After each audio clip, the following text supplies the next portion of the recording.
Humans are often abducted as exotic pets for aliens. One day, your owner enters with a book and starts trying to speak your language. She sighed at the quiet swish of the pocket door opening. One of two that sealed to maintain optimum levels of oxygen in her pen.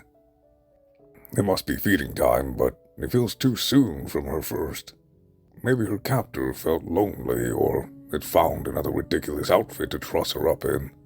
She had been simply ripping them all to bits, and in response the alien had brought her other things to rip, thinking it a game of some sort. To be fair, it was a nice outlet for her frustration.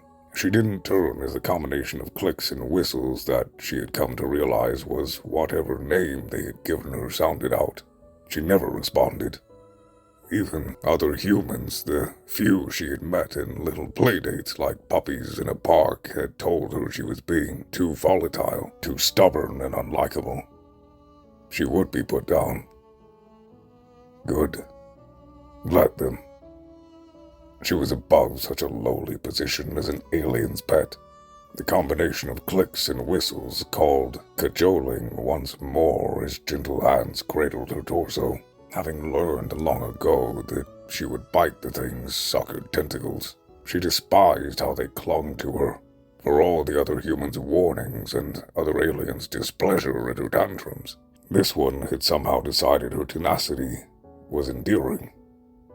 As she was brought to face it, she was greeted by the same placid, seemingly smiling face that always greeted her as the fingers of its other hand started combing through her hair. It seemed to like the texture, sadly. After its unusual cooing greeting, it retracted the hand toying with her hair, reaching for what was no doubt another stupid toy or something similar. Seeing a book, her brow furrowed, struggling to read the oddly familiar symbols at the slight distance.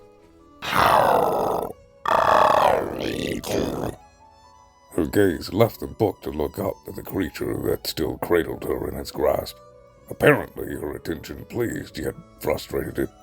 Its corally antennae-like thingies tinted green gave it away.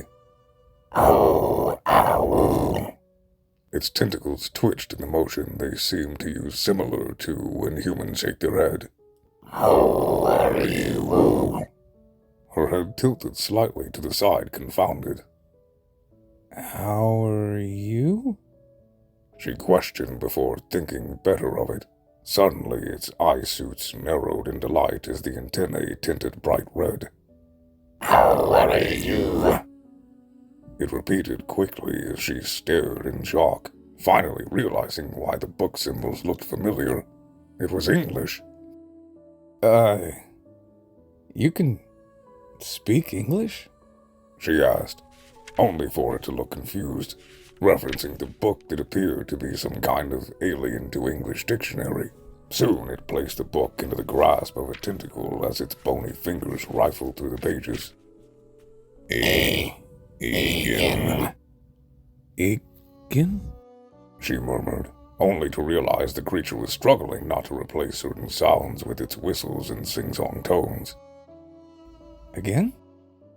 Its eye suits narrowed once more as it moved to stroke her hair, something it did when pleased with her. English. You. She pointed at it. You speak English? English. It repeated happily, followed by an excited trill as her hair was victim to its joy once more. She hesitated, thinking quickly before pointing at the book. Want me? She pointed at herself. Me want? She followed with a gesture indicating the book and herself.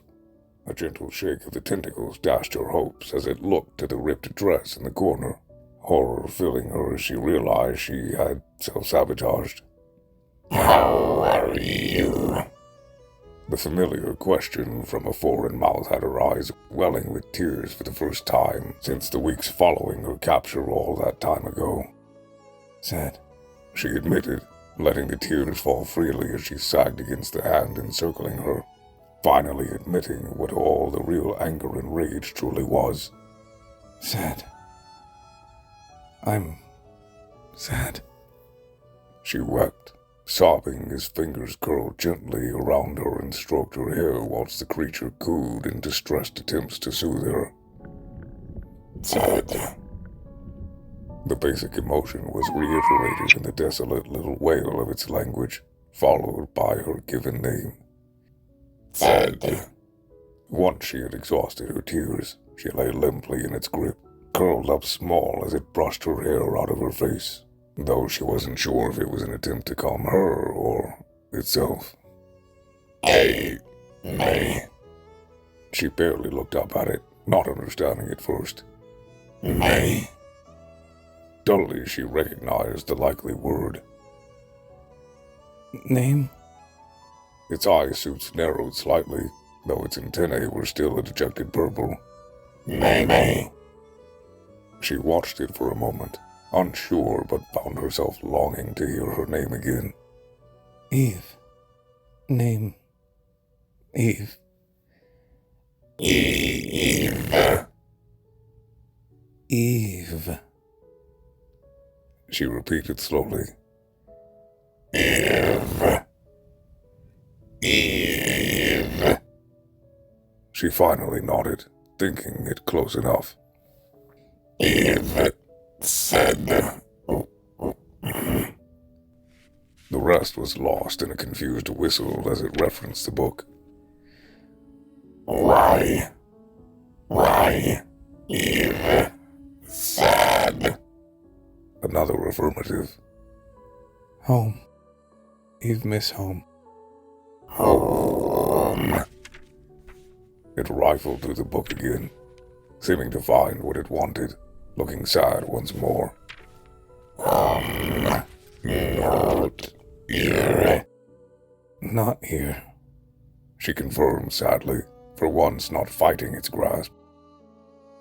May I find? Friend? At confirmation, she shook her head. No friend. Captor. Captor? Risking it, she pleaded for the book once more, surprised when after some hesitation it passed it to her. Shakingly rifling through the heavy tome, she finally found it, holding it up and pointing to the human word with its alien translation above it. Captor. As it read the description, she saw it seem to sink in on itself, antennae drooping in a much deeper purple hue, as it expressed the almost vanilla scent its kind did in place of tears. Captor.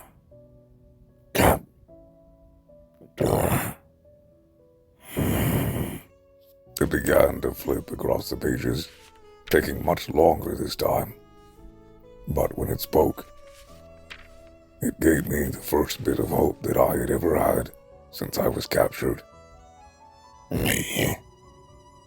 Then. Home. Forever.